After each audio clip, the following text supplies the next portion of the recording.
Hey, what's going on, homies? CGOD, Camera God, back in the place to be. Today, it's finally happening, boys. Today, we are going to be installing the 2-inch chrome extended control arms on our LAC here. So, I mean, as you can see right now, it's factory. Actually got like a little bit of negative camber. So over here, go ahead and break it down for you guys. The 2-inch control arms. Now we've got the Napa Unbreakables. So if you guys are interested in that, there is two like kinds. See, and this one here already has the dog, or the dog bone, wishbone, whatever you want to call this piece. So this passenger side one should be fairly easy. You know what I mean? We are going to have to do bushings and the dog bone on the other side. So that's going to be a little bit more of a mission. Which means we're going to start off with this side, right? Why not?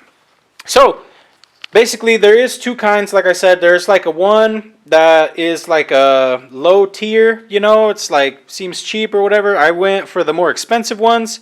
We'll go ahead and get into those a little later. A little walk around. Got these things. Probably turn on the light. Because why not, you know? Boom. It helps a tiny bit, maybe. Either way. So, jumping right up into it, we're going to go ahead and move the jack under here. We're going to have to pull the wheels off. We're going to break the upper ball joint. And from there, it should be as easy as just pulling these bolts. So, I don't know exactly if they're bolts or studs or what. But you can see there's one there. And we've got another one back in there. So it essentially will just kind of bolt in. These are bolt-on type deals.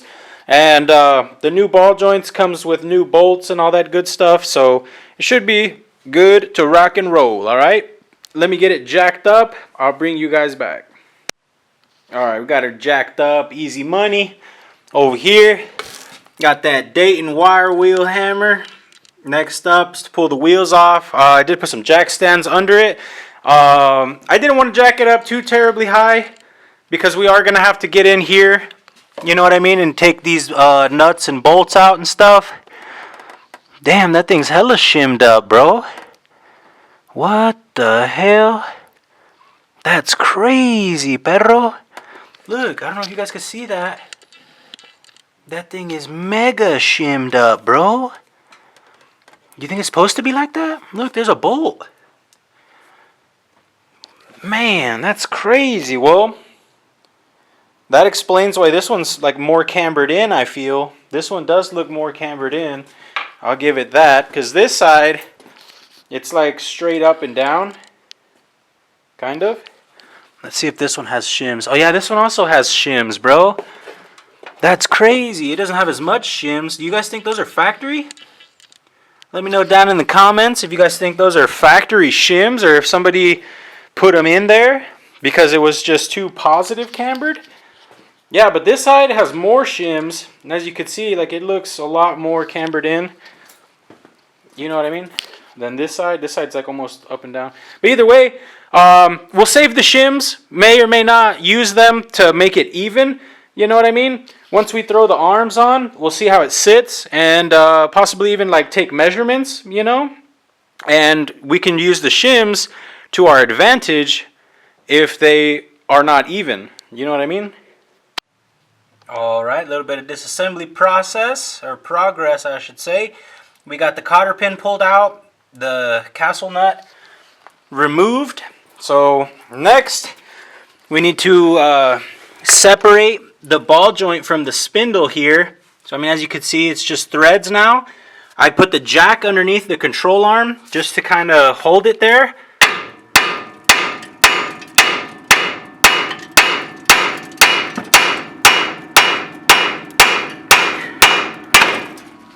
Yeah, buddy. Y'all seen it here first. Separated the damn ball joint.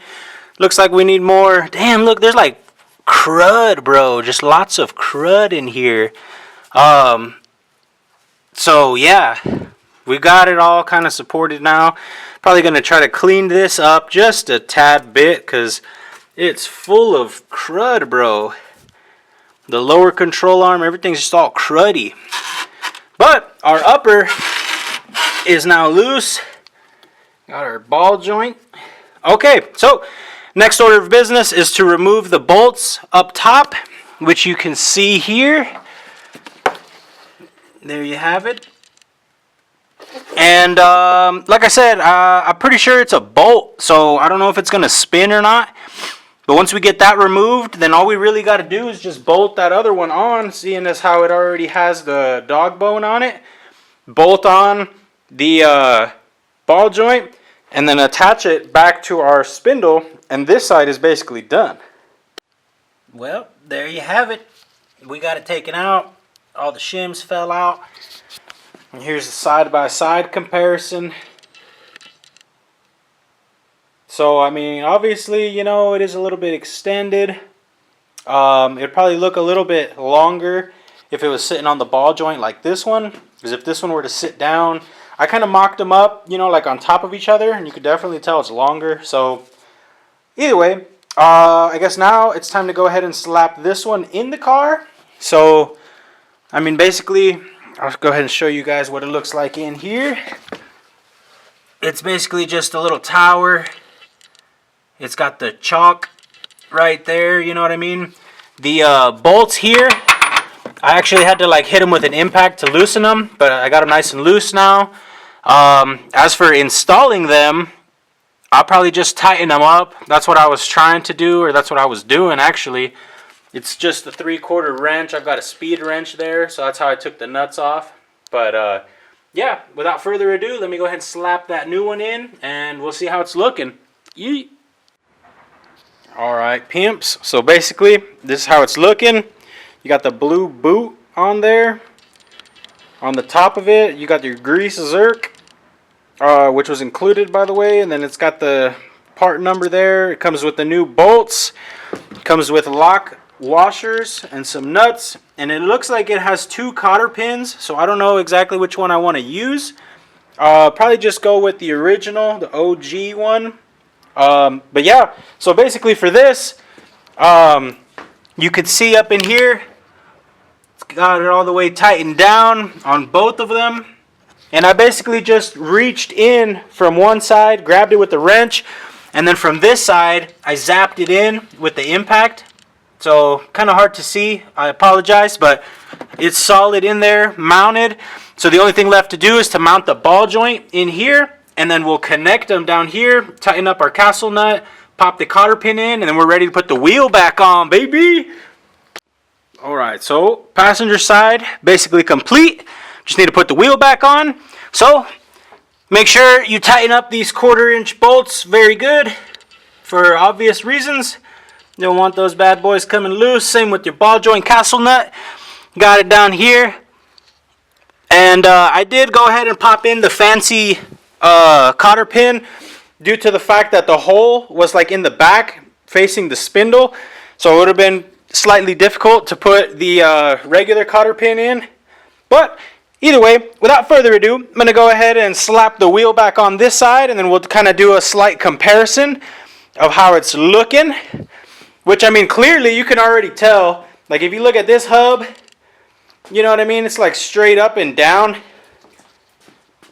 You feel me? And then if you come over here, this side just looks straight up broken, perro. You know what I mean? And then obviously after doing this, you're going to need an alignment. So be weary of that. Let me slap the wheel on and we'll get it popping. Alright, big dogs. I know you see that tuck, perro. Look at that thing. You can't even see the wheels no more. It's puro llanta just sticking out, perro. Damn! Ya casi touching the white wall and the piso, bro. Well, either way, like I said, we got plenty of shims. We got shims for days. You know what I mean? I did set the car back down and put the other wheel on. I don't know why I even took it off, but you could see we got that chrome up in the engine bay now. You know what I mean? For whatever reason, it did lift it a little bit. I feel like this side of the car is slightly lower. Actually, probably like an inch or two, bro. Low key, look at that. Let's see, you see that chrome peeking in there? You know what I mean? See, like right here, big old gap skis, right? And then we come over here, that same hand, you know what I mean? So for whatever reason, it does lift it. But I do intend on lowering it anyways, because this is just too damn high over here, you know what I mean? It looks like I'm all juiced up already, and it's not, you know what I mean? It's just stock. So that is basically how you do it. For the other side of the car, damn. Yeah, that's clean, bro. That 2-inch tuck, I like it. I like it. That looks clean. Very, very perro of me. I like it. And those blue boots on the ball joints to be peeking too. I know you guys see that. So yeah, either way, looks killer over here. And I don't know what the heck is going on over here. But we're going to get onto that one next. The only difference, it's going to be essentially the same thing. The only difference is we have the steering shaft over here. And low key, I might have to remove it. Either remove it or remove the bolts. If I pull the bolts completely out, then I should be able to just like lift the arm up and out. Because like on that side, I was trying to like push the arm this way to come off the bolts. But we can just pull the bolts out. It's not a big deal.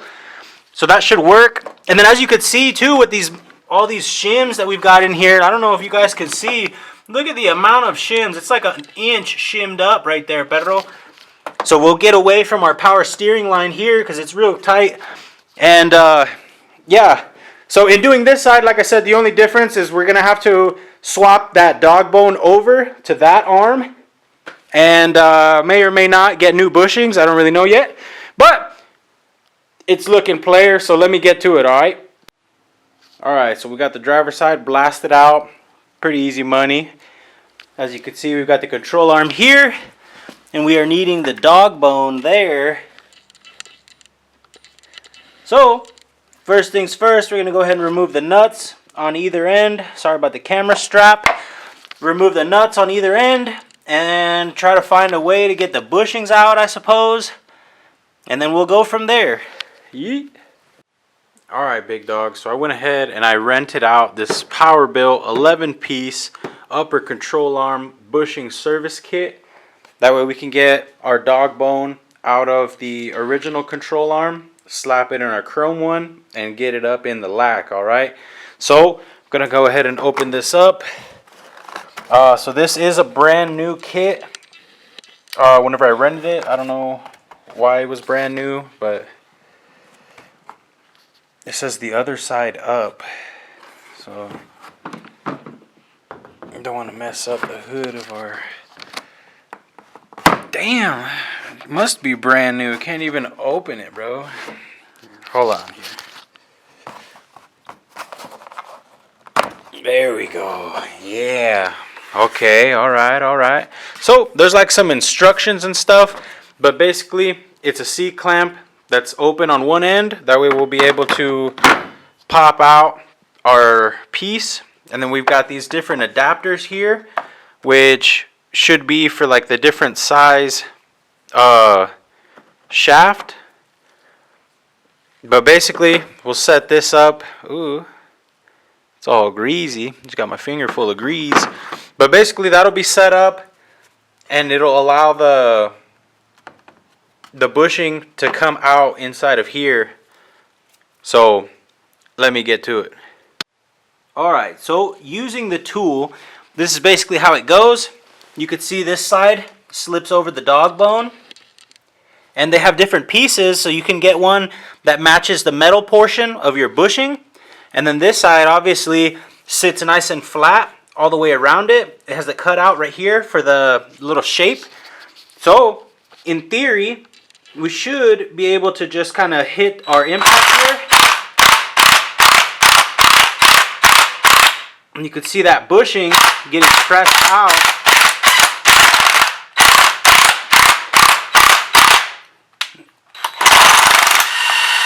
Which I believe that to be good. Looks like it needs a tiny bit more, but we should be able to just kind of hit that out. And from here, we should be able to remove the dog bone. And then the same process will go for the other one. And then I'll show you guys how to install them, alright? Alright, so we went ahead and changed out our little attachment piece here. So this is like a pusher, basically. So it's going to push in. So I have this piece of carpet over here so I can lay the chrome arms upside down, right? And I went ahead and put some anti-seize on the bushings. So basically that pusher is going to go here. The clamp is going to be on the other end, right here, around it. And that should allow it to press the bushing in. And make sure you have your dog bone already ready to go in the correct position. And should be good from here. This should be able to move. Yeah, that way we can push that bushing all the way in. This side, it kind of went in a little bit already, but that side is kind of harder. So it's definitely going to have to get pressed on. So let me go ahead and do it. I'll bring you guys back. Yo, so I 10 out of 10 recommend you guys rent this kit. You can get it. I got it from Advanced Auto Parts. But I mean, you know, surely depending on where you're at, they might have it some different places. We've got an array of stuff here. We got Napa, O'Reilly's, Advanced, AutoZone. There's all kinds, low key. So basically though, this is it completed. You can see our dog bone is in. After I pressed in the bushings, all we had to do was put the washers on and tighten up the nuts. So this one is now ready to go in the car. The only thing that you want to make note of is whenever you're putting this together, you see how this dog bone for the driver's side has like a little notch in it? That's to clear our steering shaft over there. So just make sure you have that kind of in the right place. And once you tighten it down, the bushings are going to be a little tight. The bushings didn't look the best, but they also didn't look the worst. You know what I mean? So that's the only reason why I didn't replace them. Once we get the car on hydraulics or whatever, then more than likely we will end up replacing them. But when that time comes, I'll just rent the tool again and we'll get it done, all right? I'm going to slap this in the car, get it bolted in, and we'll work on putting that ball joint in, and I'll bring you guys back. All right, so a couple of things to note about our ball joint here. You will have to thread in your grease zerk. So, I mean, I got OCD, you know, so I got them both like pointed out for easy access, whatever. You could probably put a plug if you want to just put grease in at one time and call it a day or whatever. I don't know what you want to do. And then you'll have your 4 1/4-inch bolts. On the bottom, you'll have the lock washer and the lock, or it's not a lock nut, but a regular nut. And from here, it's ready to get brought down, put in our spindle, and then the castle nut here. And then like I said, on the other side, I did go ahead and use the fancy looking cotter pin just because it was easier. So this one is probably going to be the same. You could see the orientation of the hole is like pointed towards me. The regular style cotter pins is a lot easier to install whenever it's like sideways, because you can't really put it in from this side because the spindle will be in the way. You know what I mean? So it just makes it a little difficult. So I'm going to just use the fancy looking one that'll just pop right in and it grabs the little notches in the tower, or in the castle nut, I mean. So I'm going to go ahead and put this back together, and then I'll pop the wheel back on and I'll kind of show you guys what it's looking like before we set it on the ground, all right? Alright, so before I go ahead and put the wheel back on, I'm going to go ahead and show you guys. There was like a little cover here. You could see like where it used to be. So I went ahead and removed that just because, you know, eventually we're going to be having some movement out of this old girl. And the actual inner fender liner plastic, I don't know if you guys can tell, but I cut a little more. That way it clears, because it was going to be rubbing the side of the control arm. And it looks like, you know, like there's already like some rub marks maybe. Is that's what that is? I don't know. I'm not going to lie to you guys. I bought these used from the homie Tiny Chino Customs on Facebook. So that's how I acquired these arms. But either way, I'm going to go ahead and slap the wheel back on and I'll set it down and we'll record that for you guys, all right? All right, so there you have it. And this isn't even full lockup. I believe the shocks are fully extended here. So, I mean, yeah, the shocks is no good. So, there's still clearance, you know, obviously for the arm to come down. Everything's looking good. This side looks player. Kind of give you an idea. And then right now, with it kind of drooped down, it'll have less positive camber, if that makes any type of sense, because of how the arms are positioned. So I'm going to go ahead and start letting the jack down. But I do believe that it's going to lift it, so it should be all right. It's very anticlimactic how slow it's going down. I wanted to like show you guys it coming down, but I mean either way, you know what I mean? I'm going to just set it down because I don't got time for all that. Oh, juicy. But yeah, hella lifted, hella tuck. There it is. Might be able to get her to drop down a little bit by, you know, jumping up and down on it or something. But it's all tucked up. The alignment surely is going to be bad, which I can kind of already tell. The steering wheel is almost straight. It needs to go a little bit to the left. This one low-key looks good though. Damn. That's a mean-ass tuck. Maybe this side had more tuck low-key. Might have to shim it. Because this side, I mean, this side kind of got a mean tuck to it too. I'm going to go ahead and pull it out for you guys so we can get a better look at it, alright?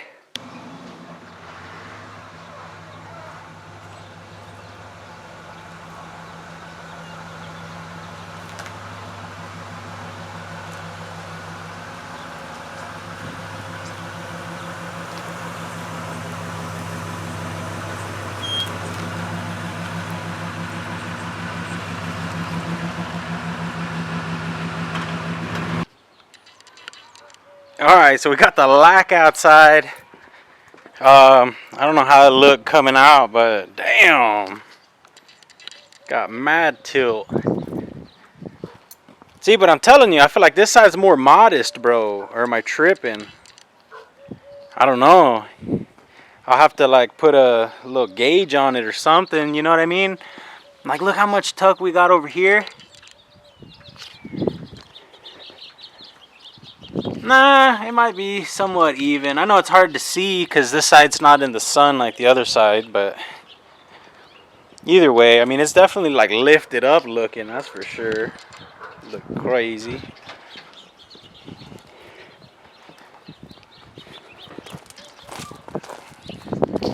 But yeah, there it is. I like it. For the little 2-inch tuck, that ain't bad. The chrome peeking in there.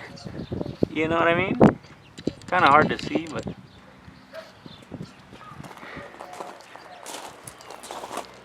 oh yeah, definitely leaning a little bit now. But I think that's probably going to be it, guys. Maybe lower it in another video. Make sure to stay tuned. I don't know exactly what we're going to do just yet, but yeah, she definitely needs a wash, so I'm going to get to it. Y'all make sure to like, comment, subscribe. I'll catch y'all in the next one.